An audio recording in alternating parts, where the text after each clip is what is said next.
All right. Hey, community. How are you doing? We are 1, 2, Comic Talk. and we are very pleased to be here today.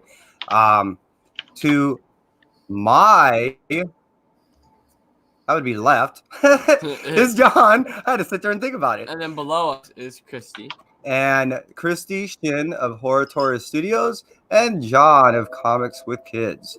We appreciate you guys being here with us on a special Artist Alley. It's very special to us. And as we introduce the individuals that will be hanging out with It, us, it may become special to others as it has already actually become for a few of our viewers. yeah, we've noticed a few people have picked this book up, and we are pleased to present the artist and creator of Canto. David Booher and Drew Zucker. Thank you, Hey, gentlemen, for being here today. hey guys, thanks for having us. Appreciate you guys being here. Very welcome. I What's that? appreciate you being here. Before we start, before we start, I want to tell the community and both Drew and David this. I think David, I've been recapping you on this, but this is how our origin tale started.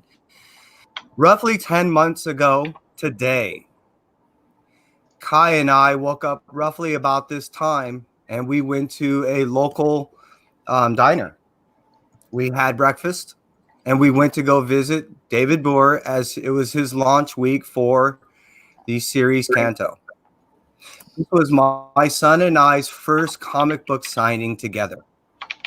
All right. This was me getting back into reading comic books and introducing him to meeting what I always enjoyed doing, which was attaching the story to the writer or to the artist.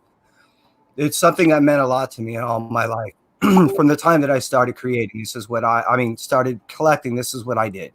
So this is one of the reasons why I hold a special place, even for both David and Drew and Christy, and why she's been a host with me all this time is because their works mean a lot to me.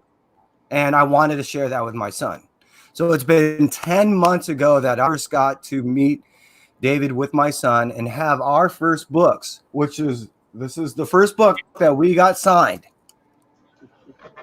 together.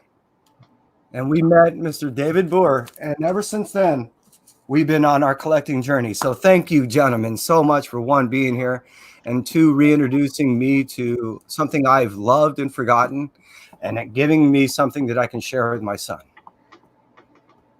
I mean, it's just incredible. You've told me that story before, and just every single time, just gets me. So thank you for taking a chance on a brand new book and a new character, and creators who aren't necessarily, household names. So thanks for going out there 10 months ago and just helping us on this incredible journey that we've had.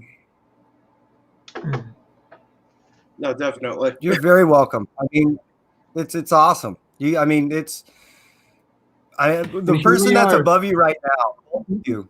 There, I couldn't get mine. I wanted to give it away today, and I couldn't get mine. It's fun. I've heard some places, some shops. So funny that we are where we are now, because it was actually announced in March of 2019.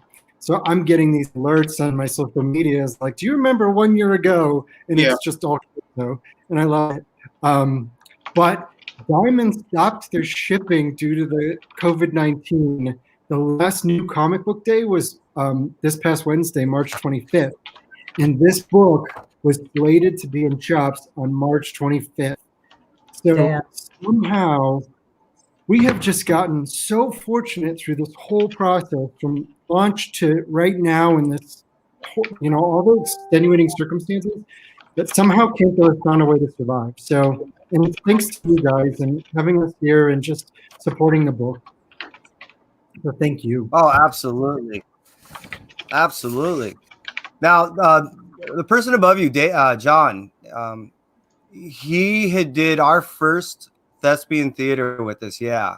And he not only has a great channel with great content, but his performance on Canto, which I know both of you guys got to sit in the audience briefly and watch, His performance was awesome.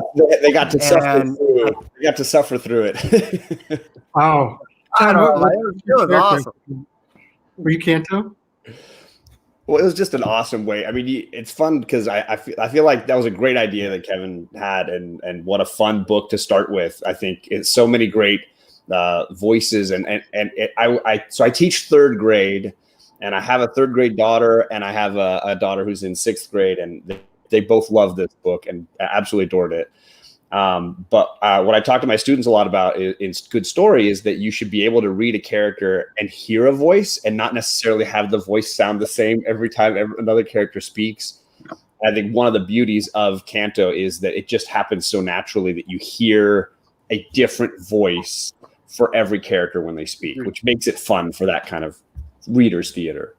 That's all the character design right here. Drew. I mean, it's obviously the way they look, but the words that come out of their mouth, that combination is very unique, and I think it's what makes this book work so well. There is a lot of time spent with the script. Like the script is next to me when I'm drawing all this stuff, so that the acting really lends itself to the dialogue. I mean, we won't tell them that it's torn into pieces from your rage, but. David writes scripts and I throw them out and go, no, we're not doing that. Yeah, he'll write scripts. Obviously, copies. Right. No, he writes not scripts. the original. This script is great, and I hate you for having me to draw. Making me draw this. So, John, you mentioned third graders. We just announced this morning. IDW put it out on its social media.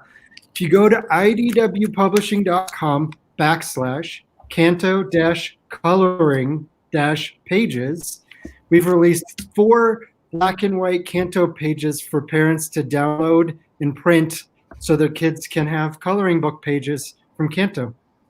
That's really adorable. That's awesome. I think I have. That is so cool, especially right now. What Right I like now. about So, David, how long you know? No. No, Okay, go on, David, go I on. want to know how long you developed the Kanto story. There's one of the page. Here's one of the pages. Oh, that's great. what I like about So I apologize. how long did it take you to develop the story? How long did it take you to develop the story? Oh my God, 1,000 years. That's what it felt like. It was like 2 years. Start to issue 1 almost. It was about 2 years, which is actually a pretty short time span for most of these things. Yeah, so I think it came out. I think the first time Drew and I actually connected to talk about it was June of 2017. Yeah. And the first issue came out in June of 2019, almost to the day of when we first started talking about it. And we were very deliberate and very careful about how we developed the story and developed the visuals. And then I had done a couple of books previously that weren't nearly, the scope of Kanto. And I'd spent a lot of time going to shows and meeting editors and publishers and other, comics creators, with this plan that eventually I would have a book where I wanted to bring it out, but not just throw it into the abyss. The pitch, there's a couple different ways to approach pitching comics, and one is to just sort of blanket publishers and editors in the hopes that they'll pick it up. So I wanted to have a very deliberate approach. So I just wanted to be able to send it to a handful of editors who I knew personally from pre-existing relationships. And that's how we ended up. We only showed Kanto, I think, to a handful of places, including IDW. So they saw it and said yes. And so we started that process. I think the yes from them came in June of 2018. Yes. June or July, right around there.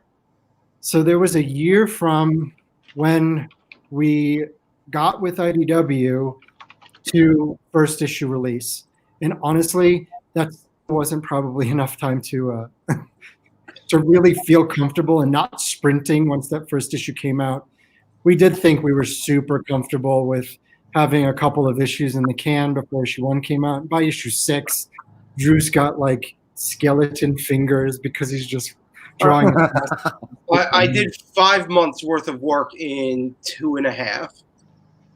And now Wow. It was work. He's got to do 6 months of work in 1 month, and we're in a pandemic, so Yeah. what could go wrong? yeah. And you're an EMT of all things too. Well, I have to admit, your timing, your scheduling, everything flowed really well last year. You didn't have any interruptions, you didn't have any problems. Everything was, and that was one of the things I asked you, if you recall, when we first met, was because I do know that sometimes, you guys are at the circumstance, meaning you're just a victim of whatever your publisher or whatever is going to do. So I remember asking you, how well are you flowing on schedule? And you're like, yeah, we already at, I think you said issue 5 or something like that when I met you. So we were able to work ahead, and to be totally candid, it's a fully creator-owned project. So IDW is, publishing and promoting it. We really are managing our schedule, and thankfully we've been able to, up until right now, been able to hit every single deadline that we've set, and IDW has set for us. This is probably a good segue into what's going to happen going forward because of everything that's happening. So the current plan before 2 weeks ago, before we all got stuck in our houses, was the trade comes out this week, and then we would do a one-shot, Canto and the Clockwork Fairies, which has already been announced, and there's already been preview pages, was slated for May 20th. And IDW announced last week that all of their May titles are being delayed. So that includes Canto for the one-shot. We haven't set a time or a date when it's going to come out. And as soon as we know, you guys will know. It's all in flux.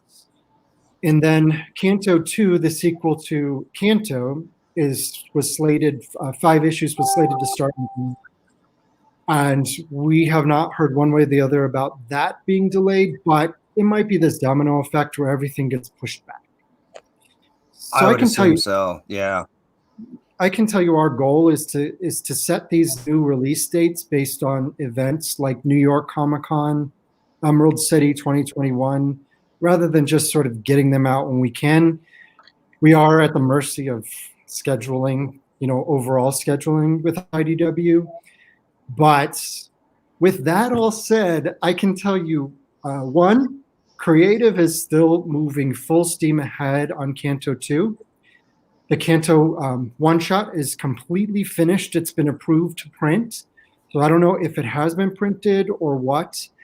And it's still currently being solicited. So to the extent anybody is, if you want to pre-order, because we don't know if it's going to get resolicited. We don't know what Diamond's going to do with this.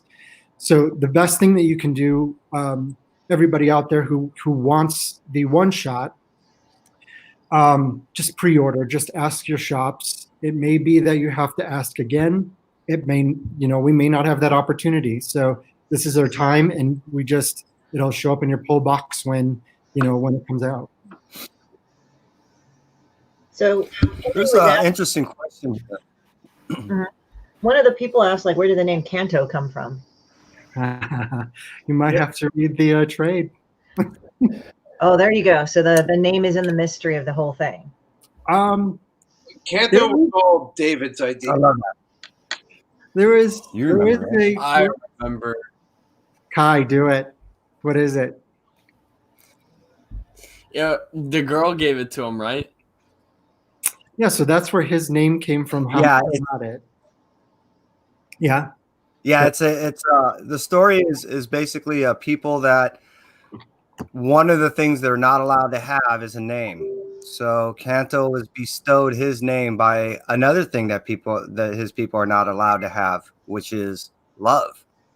So his love gave him his name, which is so symbolic of about how this whole tale is. The whole time you're slammed with all these opposite ends, these ironies, there's just so much there. There's so every time I describe this, I'm sorry, I actually just pulled it into me. I did not mean to do that, but every time I do describe this story, I always describe this story as an onion. Depending on how deep you want to go, is really how you read the book. And how much this book is, there's so much. Did you hear me? And how much you want to cry. And that's true. And you know, do you remember what I said to you when we met? When I said I read issue 5 and I was buying issue 6 from you, and I asked you how it went, and I told you how I was feeling after issue 5. Oh, my heart felt like it was ripped out. We destroyed you emotionally. We destroyed our color. Which was your job. It kind of reminds me of, in a way, what I've seen of the story so far. It kind of reminds me in a way about Pinocchio, you know, like how Pinocchio has to go on this journey to become a real boy.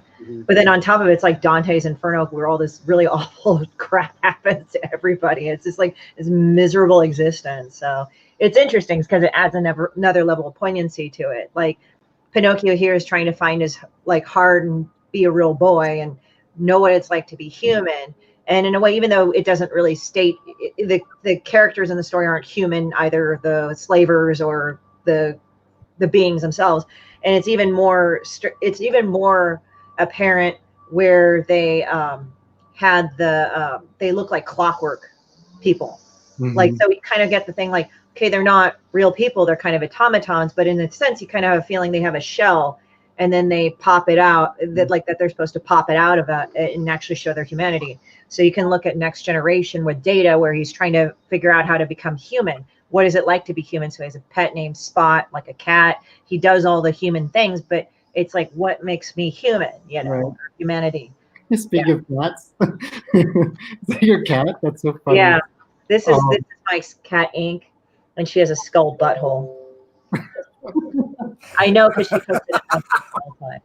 But I have another one, a ginger boy around here somewhere. His name is... a lot of people talk about Inferno and how dark it is, and I actually think it's it is, the imagery is kind of dark, and we've lightened it up for an all ages book, but at the very end we added the quote from Inferno, which is the last line.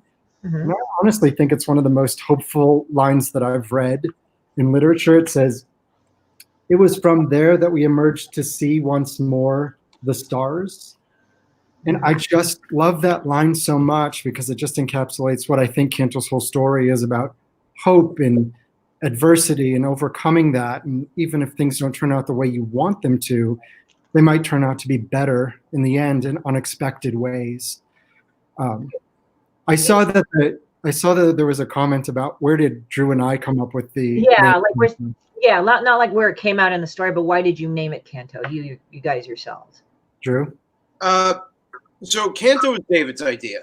When I came up with the initial character, I was just referring to him as the Tin Man, because it was meant to be a playoff of Dante and Wizard of Oz, mostly because Wizard of Oz is public domain at this point, so I can't get sued over anything regarding it. But it was David's idea, and Canto is, I believe, Italian, or an Italian phrase for a passage in a poem. And that's what passages in Dante are referred to as, or they're called cantos. So and canto now means cantos. Canto means sing in Italian and Spanish. Yeah. In current day, but canto, and I call it canto just because I'm from the Midwest and those A's are really hard. Yeah, they're cantos. Canto. But that was such the beauty of this book that I love so much, is that Drew came in with this sensibility from Dante's Inferno, and I absolutely adore Wizard of Oz. It's one of my favorite stories of all time, and I tell this story a lot. But when I was 12 years old and I was growing up in Ohio in a small town, I went to my public library, my local library, which I spent so much time there. And in a used book sale, I found this copy of Wizard of Oz that was old, and it had like little mold spots on it, and it was dated 1901. And I was 12 years old. I think I spent maybe $5 or $10 on it, which was a lot of money in that, for a 12-year-old. And I bought it, and it's stamped with my local library stamp at the bottom, and I still have it. And it's one of my most prized possessions. And so I came with the sensibility of I wanted to pay tribute to Wizard of Oz. And like you said, it's public domain, so we didn't really have to worry about the story itself, and we could use whatever elements or allude to them. So I was thinking about this the other day. The trade is Canto, If I Only Had a Heart, which really just on this page encapsulates that mix between Dante's Divine Comedy with the cantos and If I Only Had a Heart, which is the allusion to Wizard of Oz. So it's just been such a fun story to collaborate on and do. Can I wanted to talk about character design a little bit. One of my favorite, I'm a big movie guy, and one of my favorite behind the scenes is watching Steven Spielberg talk about how they came up with E.T. and the way he would look, and how there's endless choices for what you would want this creature to look like. And the same must have been true with creating Canto and deciding how to make him appeal to people and yet also be true to the intention that you had. And I remember Spielberg saying, well, we want Albert Einstein's eyes, and we want he really was thinking through what would be most expressive in this creation, because he has so many layers to what is going on in his person. Can you guys talk a little bit about that visual and what inspirational pieces came and went in that process? So Canto was actually a very simple design. He was the easiest design of all the characters that we did. I think he only went through two or three real design phases. He went through the initial design that I had done like 7-8 years ago, and then the whole thing just got shelved in a drawer until David came along. And then we redesigned him down to a more friendly version, because the version I had done was super detailed and just a little too scary for an all ages. And I wouldn't have been able to draw it consistently, 1,000 times like I have to.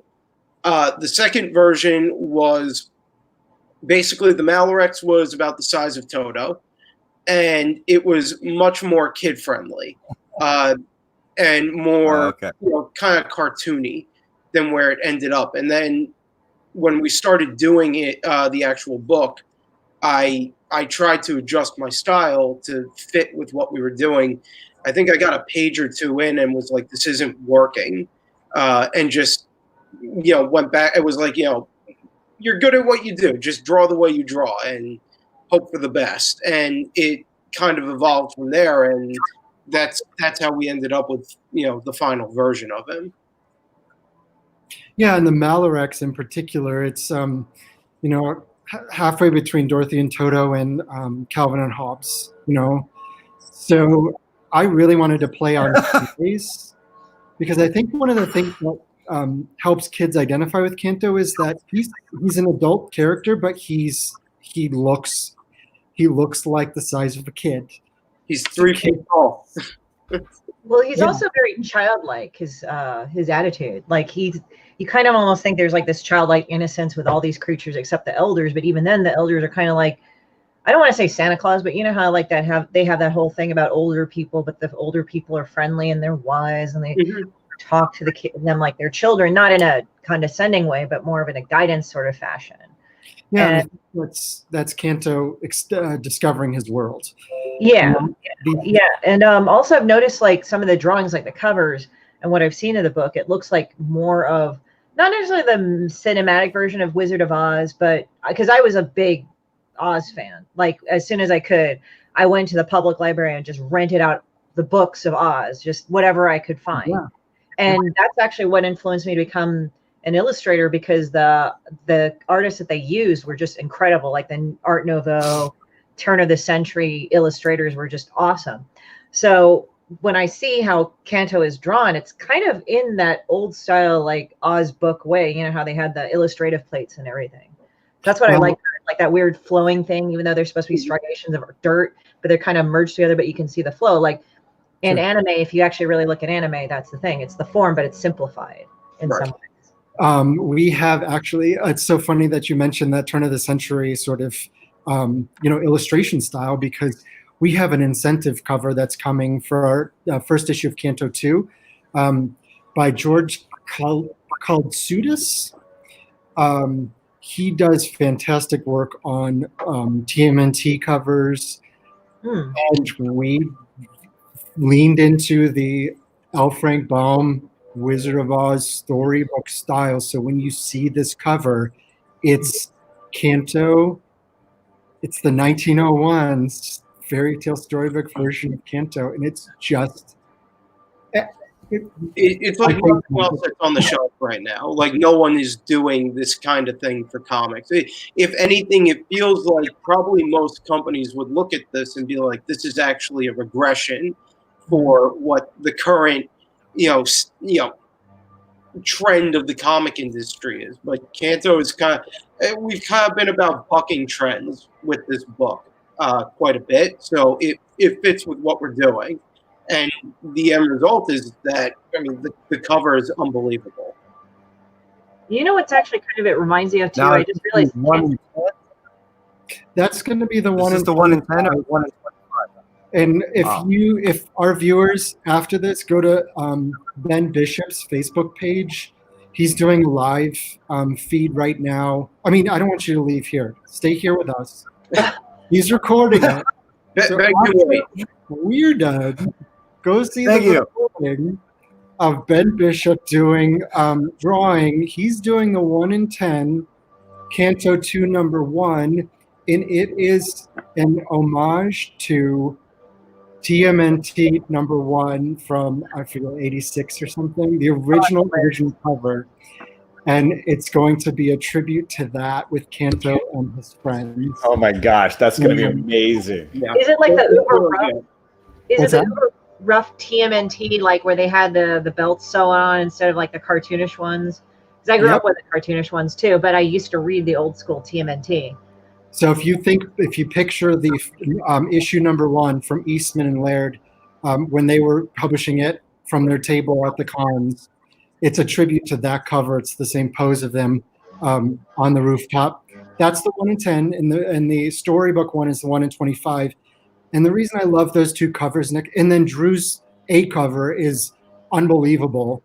And those 3 covers together show you how you can go a little more animation cartoony with the A cover, a TMNT a little bit grittier with the 1 in 10, and then the full storybook with the 1 in 25. And it shows you that I love when artists bring their own take on Kanto. There was something that was just posted on Twitter. Sean Daly, who's a fantastic artist, he does Samurai Grandpa for Source Point, Ogres for Source Point. He said, I want to do a warm-up sketch. And I was like, oh, how about Kanto? Just ha ha ha. And he actually did it. And his take on it is great too. So it's a tribute to Drew's character design, honestly, that everybody can take it, make it their own, and you still know that's 100% Kanto, but just in a new way. We've been extraordinarily lucky that this project, for some reason, is connected with people in a way that they're bringing their own creativity to it, which is very cool to watch. I have friends I went to college with who they'll post sketches from time to time. We had somebody make this guy out of wood, and it's like never in a million years would I have thought that like that would be my book. That this thing that started with just me and David, it honestly kind of in panic mode about 90% of the time because we can't see the woods for the trees when you're in the middle of this stuff, and we spend all of our time by ourselves. And we like it and we believe in it, but it's totally different from when it gets out into the world and you see people gravitate to it like this. He kind of actually reminds me of, I just realized So Kanto's, David, he just reminds me of there's a one shot coming up called sorry, I apologize. All right, I'm sorry. there's a one shot coming up called Kanto and the Clockwork Fairies. How is this gonna set up Kanto's future and his adventures? So the one shot is really our way to tell what I keep calling a side quest in gaming speak.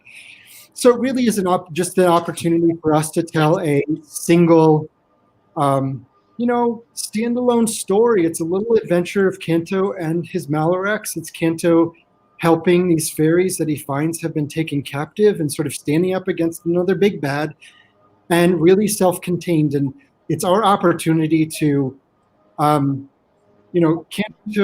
1 ended, and it's heavy. So we peeled back a lot of those layers and told a story that's kind of lighter, and it's just an opportunity for a new adventure. Because when we get back into it, we could talk about Kanto 2 number 1, but another really bad thing befalls his people. And he's got to go out on another adventure to save his people. And, the first one's about saving them, the second one's about saving them. So we wanted to do an in-between where Kanto just gets to sort of live and exist. So that's the way it sort of bridges.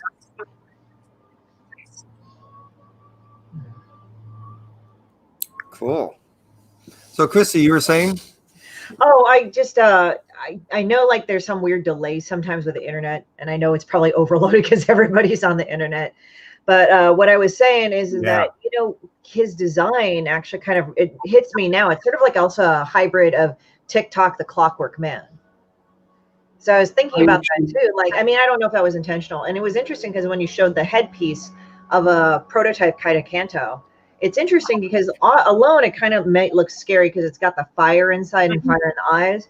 But when you actually look at the comic, it's just like that just shows that they're sentient and alive. They're beings, they are aware of things. They live. They have a life force inside of themselves. Oh yeah, and if it goes out, you're gonna miss it. Yeah, it's like that.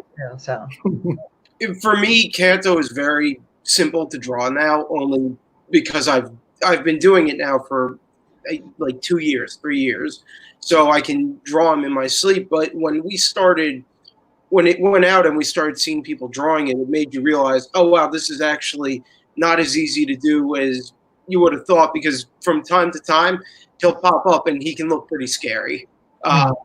If some of those elements get lost in translation, he can look a little freaky sometimes. But that's the best fairy tale stuff has a little bit of that edge to it. Yep. Dark Crystal and Neverending Story and Labyrinth and Return to Oz. Those were all things that I loved. Yeah. I actually never was a fan of people going like, oh, well, you shouldn't show kids scary things at all. I said, no, you really should. I mean, don't show them like Friday the 13th gory crap or murders or pictures, but like, some scariness is okay. Like some morbidity is okay. I mean, look at Edward Gorey. He did stuff for children. And like we all grew up on a generation of that stuff. I mean, sure. I think like as a kid, I was actually drawn to the weird and gory and strange things. I mean, I would watch heart operations as a kid, but it wasn't like, oh, I just want to see blood and there's something wrong with me. It just astounded me under that context how we could fix people, or how the human body was a lot like the mechanical body in a way. I mean, yeah, it was kind of quote unquote messier, but it was just, and I'm not saying that to sound disgusting, but like, I am just not in this school. Like, we have to have a completely sanitized view for children. I mean, obviously you kind of have to introduce them into it. Like, and as with anything in the world. Kids detect that immediately. Yeah. John, Absolutely. Yeah. I mean, so we teach mindfulness in my school, and kids talk a lot about emotions being negative or positive. And it's like, no, they're all just the things that you feel. Mm-hmm. The actions that you do because of your emotions might be negative or positive, but feeling angry is totally reasonable. Feeling sad is totally reasonable. There are many times when you should be feeling these things. They're not bad emotions. right? And fear is real. Like, we need fear. It's a useful emotion, right? And I totally agree that kids can be exposed to those things and have value in those things completely. We were talking about this last night with another podcast, that part of what we set out to do with this was to sort of reclaim the all ages title from the comic industry. Because I mean, you guys have all been around long enough. You've seen what all ages has kind of become for the comic industry. It's the big two put out a pandering book that it panders in its story, it panders in its art, and it just assumes it literally just goes, it's for kids. Goodbye. Go over there in the corner. The adults are here at the big boy table. It's safe. Yeah, right. It's safe to a point of pointless. And it's not to knock the people that are creating those books. I mean, they have their mandate. What we wanted to do was, and this was a constant source, and it continues to be a constant source of debate between me and David about, well, do you think this is maybe too far? Yeah, debate. Basically, I tell David, calm down, it's fine. But the worst thing in the world that we could do is pander to kids. Instead, we very consciously made the choice, write it as an adult book. Don't make it overly violent. Don't sexualize it, but keep the themes, very adult, and trust them to be able to figure it out.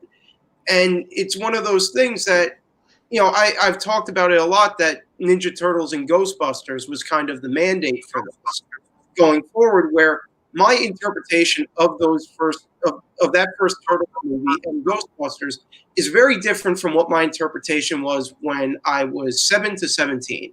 And that's different from what it was when I'm 17 to 25, and that's different when I'm 32. That's what makes it a classic, and that's what makes it an all ages, is that you can enjoy this at all ages and have different experiences with it. Yep. Without being condescending or belittling to the reader. Right. I mean, like Kai enjoys this as it is right now, as his understanding of the world. In 6 years, when he hits his 20s, my assumption is that he'll have a totally new understanding of it based on that life experience that's come with it. Which may, honestly, the way things are going now, that may be 6 days from now. Right. Yeah. 6 years. Yeah. I mean, like, for me, it's like, I think, for me, it's kind of weird because I think there's a refreshing way of how to look at things. Because I know what you mean by pandering. Like, sometimes, I guess, quote unquote, as a woman of color, let's say that. Mm-hmm. But I'll read comics and I'm like, why the fuck are you writing these things, you guys? Right. This is stupid. Like, and they're like, but we put all the things that make you diverse. I said, no, you're not writing about people as people. That's the most insulting thing. Right. You're going down this checklist. Like, I don't even know if it was a joke, but I heard online that Marvel put out 2 non-binary characters. Oh, it's not a joke. Snowflake. Okay, so this isn't a joke. Okay, so I didn't quite read. Yeah. Safe space Snowflake. I'm like, what? That's just them trolling you. I think so. And their home base is called the Pandarium, the Pandorium, the Pander Palace. Wow. It was just. Wow. I'm sorry. I've been very quiet about that online, but I can tell you guys, it's such a horrible. I identify as LGBT, and it was just the worst calculation. So what I'm talking about here, right? I know the intent behind it was for sure to like reclaim, how we've reclaimed the word queer. They're trying to reclaim Snowflake and safe space as things that we can use in our community, and you can't do it with just 2 characters. It has to be a natural thing where over time right. What I like about Kanto is that because it is completely original property, it's allowed us to build things into it that are very natural in terms of the characters, in terms of all these things, and especially like as we go forward into volume 2, that stuff will become even more apparent. But it's built from the ground up. It is designed with that in mind to exist as specifically these things without having to feel forced into the story. It's just, this is part of the world. These are part of the characters. We're not trying to circumvent 70 years of history. We're not trying to necessarily reclaim things. It's just, we're trying to make it as natural as it can possibly be. Yeah, this is how it is. This is how the way, right. To me, that's the way you do this, is that the worst thing in the world you can do, and for me personally, this always drove me insane, was that, when I would see people be like, oh, the Steve Rogers, Bucky Barnes, relationship. And it's, okay, I got it. I get what you're trying to do. But at the same time, the worst thing you can do to me is try and, co-opt something that already exists. The best thing you can do is create for yourself and integrate it into the world, because that's when it begins to feel more natural. And that's when people begin to accept it as just another part of things. I remember, like, there was this one guy, he was black. I forgot the name of the comedian, but he was talking about when the whole Little Mermaid controversy was, that I thought was just kind of a big to-do about nothing really. Right. And he was just saying, why don't we co-opt Snow White and call her Black Ice? And then the guy's like, yeah. And then he just went on. And he says, no, you dumb fuck. Why don't we just go and make our own stuff up rather than do that? And I kind of go with him because, like, as a kid, I read this book called John the Conqueror and Pretty Pearl. And it was a Hoodoo South African story. And it was really cool. I said, Disney, like, remembering that Disney should write something like that, should do that. But I know what you mean. I mean, there's enough stuff out there that, like, I mean, I personally, the Little Mermaid thing is like, I don't care. Yeah, I didn't care either. I don't care. But the perfect example to me is Miles Morales. Miles, I remember when Miles came out, the amount of vitriol that came with that for Bendis was out of control, to the point of, like, oh wow, okay, so the comic industry is, horrible. But it took years for them to come around to him. And the end result of it is, well, what do you get? You get Spider-Verse, which is probably one of the best comic book anythings to come out in the last 5 years. And it won an Oscar too. Exactly.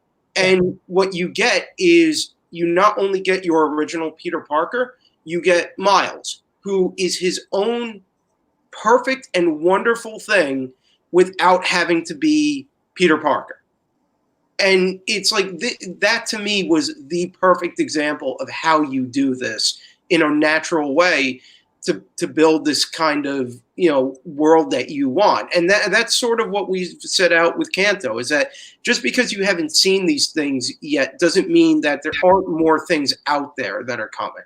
Well, and for me, like, on the same page of, like, taking something that's been done before, like, one of my favorite parts, you mentioned the Malarex a few times. I love the way in Kanto you have the boy and his dog, right? This idea of the hero and his faithful steed. You have the R2-D2 to the Luke Skywalker. You have this relationship between man and beast that I find phenomenal. Do you guys want to talk about that dynamic and that evolution? So we've been over, David. That's your deal. Oh my gosh, that's exactly, John. That's exactly the vibe that we were going for. This Calvin and Hobbes, best friends, type. Boy and his dog, but the dog is enormous and can really be a protector. And we did that because of size, and I wanted to play on Kanto's size a lot. I think we referred to that earlier, which is why the giants are fun in issue 4. And Clockwork Fairies is fun because you have tiny Kanto dealing with huge giants, and then you have huge Kanto dealing with tiny fairies.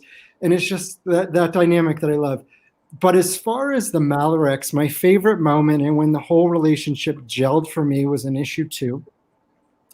When the Malorix comes in, he fights off all the young ones, and then Cantor's like, well, what if they come back? And then that night, he beds down, he has the little fire going, and he's scared, and he falls asleep.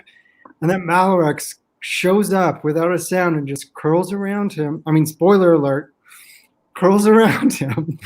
And just like is there and his protector. You didn't have that moment where Kento's like, please help me, and then the Malorix says, accepts that.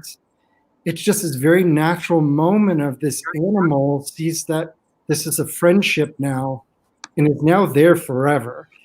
And I can tell. I mean, I'll let you peek behind the scene. I'll pull back the curtain, as we say. Nice. One of the things when we're talking about Kanto and other realms, shall we say, one of the things that we're really playing up is that relationship between the two. And someday we'll share we have separate concept art that we've done that's just like if Kanto and the Malorix were frolicking around as, Calvin and Hobbes.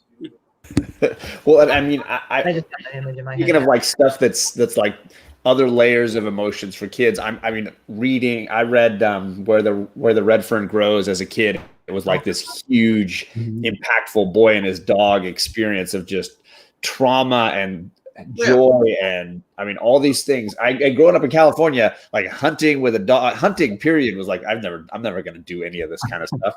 But like I could totally relate to the experience of a child connecting to another living thing and having that relationship become paramount to their person. And there's obviously countless examples in literature and comics or whatever of that relationship, Kitty Pryde and Lockheed the dragon or whatever. You have those character relationships. And I think it was one of like that moment you were describing, David. It's just a beautiful, and the way Drew drew it and the pacing of the Malorix coming back, those little moments, very, very beautifully done. Yeah. And very, very specifically, when I was writing that script, I remember that the moment when the Malorix fights them all off, we could have had them get together right then. And I had the moment where I thought, you know what? Let's make the reader, let's separate them just for one more beat and really make the reader feel satisfied when he comes back. And that was a specific choice that we made. And I just want to, I'm gonna show him, Drew. I'm gonna flash it on the screen. What? The art, the concept art. All right, yeah, go for it. Why not? I am trying to solo it. There we go. Oh my gosh, I love it. I love it. Oh, that's funny. Oh, that's my God. gorgeous. Isn't it fun? Best. Okay, that's all. That's the peak that you guys get. But Exactly. That's Like the one where you just chilling on top of Alex's belly. That was awesome. Yeah. The whole relationship is very heavily influenced by Calvin and Hobbes. I grew up on Calvin and Hobbes.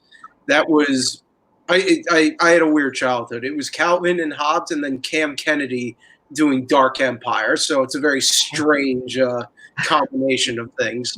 But like Bill Watterson is just the man is a god.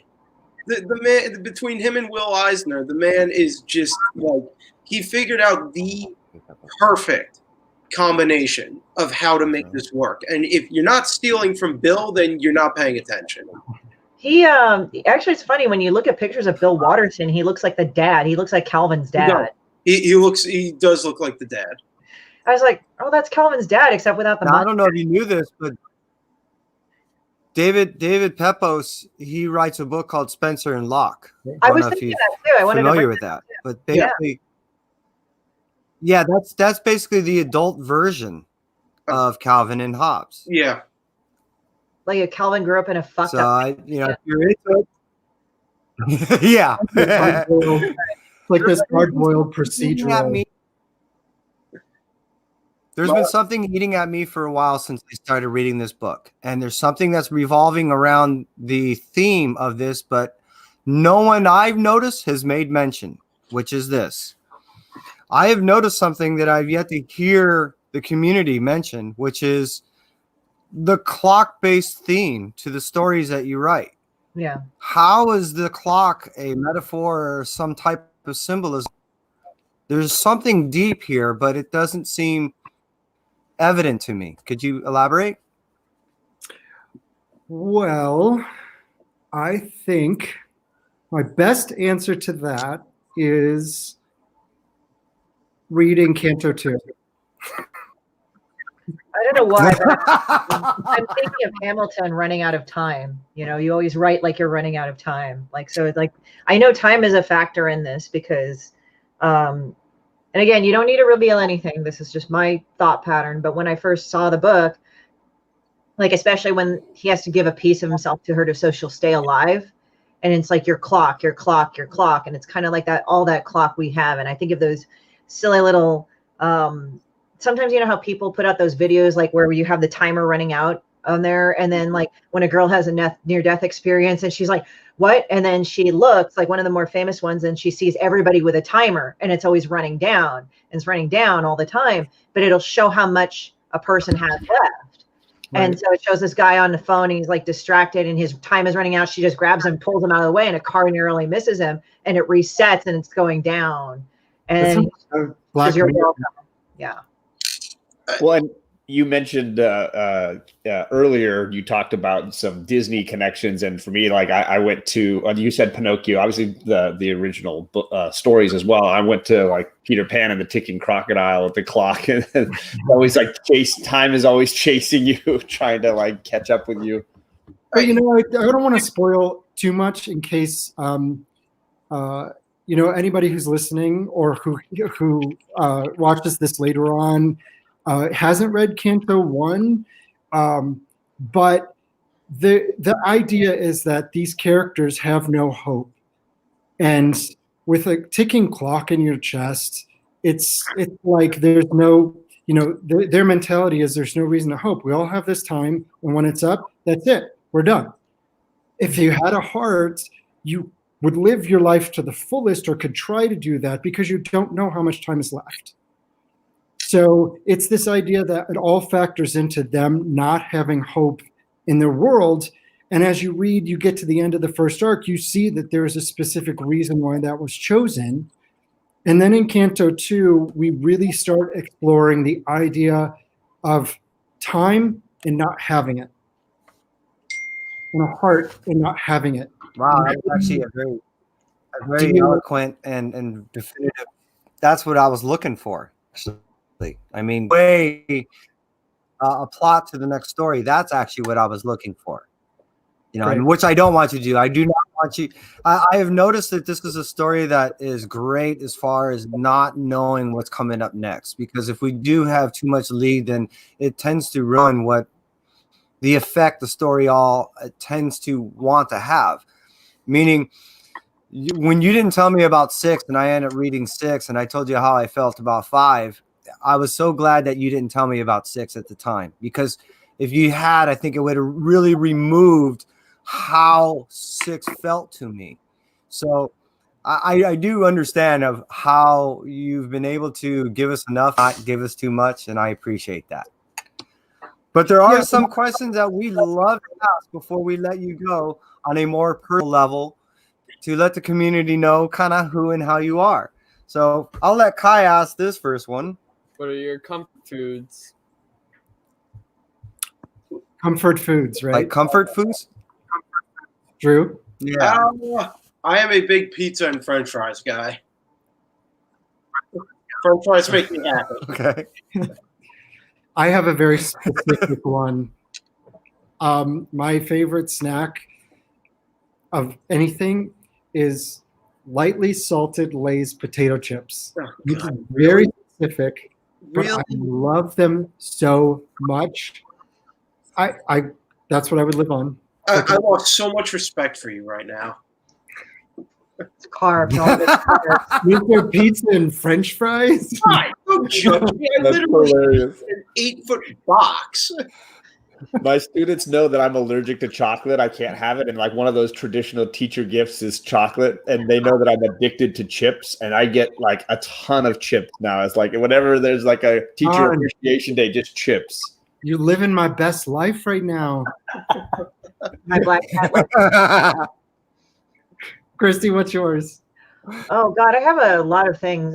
Depends on my mood, but I like actually. This is gonna just sound really incredibly fatty, but I don't care. Fatty meat, bacon. I love cheese. So the Kraft mac and cheese, I need it, and like Spam. I like Spam. Like people go like, "Oh, that's gross," but with rice and like fried Spam, it's good. So Another week. Ash's Spam has lost their minds. I have a supervisor that made like these Spam like little sandwiches for us, and it was basically Spam sushi on a sandwich. oh, Spam Musubis, right? Like they're wrapped with nori and stuff. Yes, exactly. Yeah, And they're good. it was the greatest thing I ever had.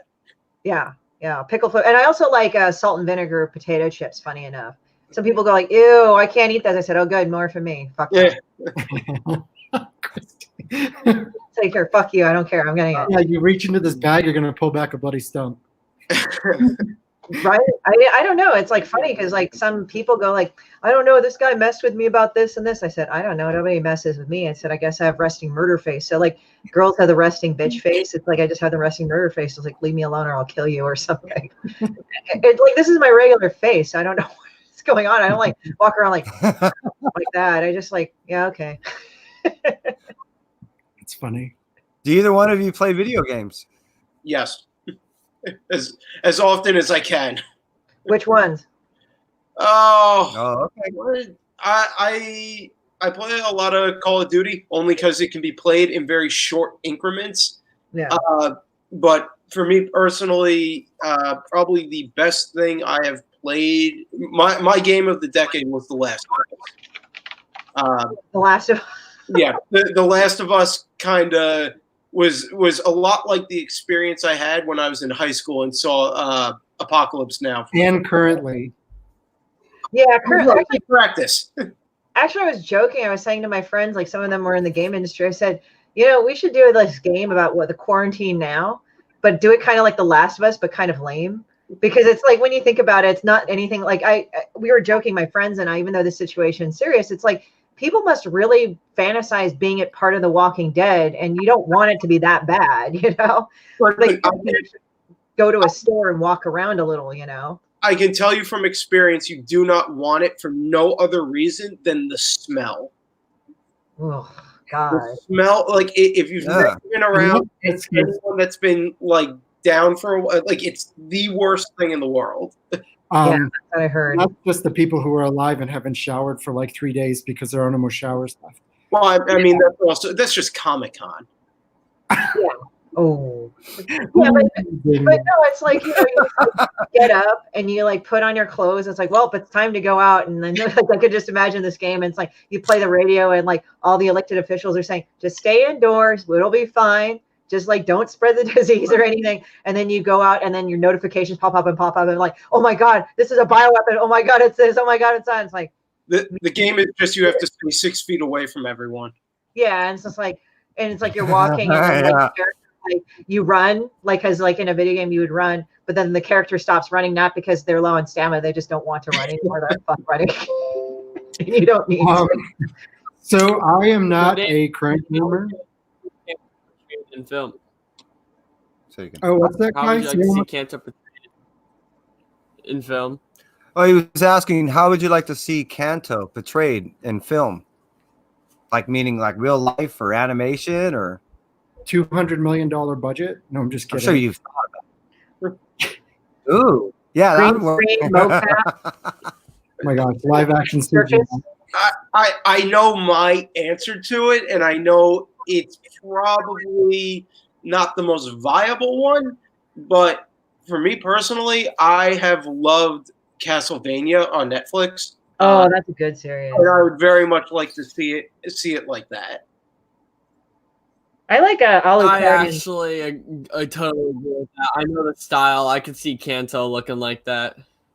Alucard and What about Alucard you, and Dave? Trevor beat each other up. It's great. There is actually quite a bit of studying that was done from Castlevania's action scenes that are somewhat translated into Kanto. And I guess for Ah. me, I don't really. I mean, I like Drew. I like Drew. I like his style. I like his his talent. So my concern, being involved with development for film and or TV, is keeping it true to the story, and that includes keeping it true visually. And I know we're going to have these conversations, and there's going to be back and forth when we go to character design for 3D for animation, and we are going to have to really nail Kanto and his design and his eyes and the expressiveness. And that's my main concern. So as far as style, as long as it's true to what we want, what the story is, then style is open. I think Castlevania, I haven't watched it, but that concept art that just came out recently with the really, really bright colors for the new season, I thought that was totally eye-catching. So, maybe we go down that road. Maybe somebody comes in and makes it live action CGI, so you're in this world that looks like Mouse Guard. Somebody early on, before issue 1 even came out, they did an animated walk cycle of Kanto, and I mean, I said it was wild to see it. It was incredible because it was like, oh my god, he can move. Like the character can actually exist in a 3D space and not have issues. Yep. And I'll say at my house, my oldest cool. came running over just to say, claymation. They need to make this in claymation. She's like, Coraline. That actually would be kind of cool. Actually. Oh, If I were still in college, I would actually bug all my animation friends. Hey, I have your senior projects for you. Let's get Tim Burton. Titmouse. Titmouse is that pretty would good. be awesome. Titmouse is great. Yeah, like they have 5 second. They had 5 Second Day, although it was not stuff you show for kids, but it was like just toilet humor and. No, isn't moral oral is Moral oral. Oh man. I mean, it's not kids stuff, but No. there's stuff. there's a lot of opportunities out there, and hopefully Kanto gets to take his adventures in other media. Mm-hmm.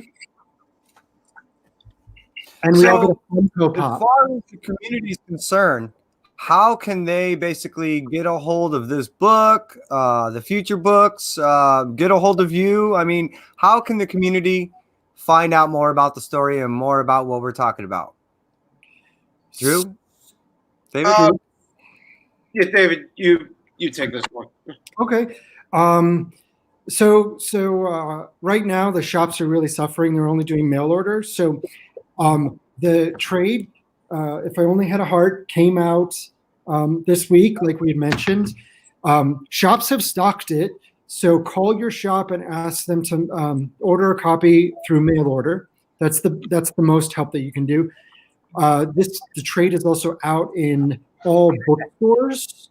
So you can get it on Barnes & Noble, bn.com, Barnes & Noble, Amazon.com. Some really big mail order comic sites are westfieldcomics.com, midtowncomics.com.